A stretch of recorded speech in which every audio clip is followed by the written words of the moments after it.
Welcome to Luca and Miguel. Enjoy the video. You begin by securing data and getting diagnostic access. First, make a restore point and boot into safe mode or Windows recovery environment so changes won't make things worse. Once done, capture the crash details, exact error text, bug check code, and when it occurred. Then, collect evidence, open Event Viewer, copy minidump files from %system root %bec/minidump, and run chkdsk/f on the system volume. This rules out immediate disk corruption and gives you concrete items to analyze.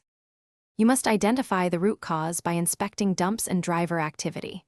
Load the DMP into WinDBG or use who crashed to find the module or driver cited. That tells you why the kernel faulted. Next, target drivers, update vendors' drivers, or roll back a recent install. Prioritize NIC, GPU, and storage drivers because they interact with the kernel. Once done, run sfc/scano and dism/online/cleanupimage/restore health to repair system files, and then reinstall any problematic drivers from trusted sources. You finish by validating hardware and completing system recovery.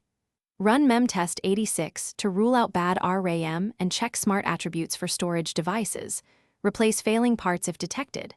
Then, install pending Windows updates and firmware or BIOS patches, and set BIOS to defaults to remove custom overclocks. If crashes persist, perform an in-place upgrade repair or a clean install after backing up everything. Troubleshooting tip: if intermittent crashes continue, disable third-party antivirus or kernel mode hooks temporarily. They often cause elusive kernel faults. Thanks for watching and please subscribe. It's the best investment you'll ever make.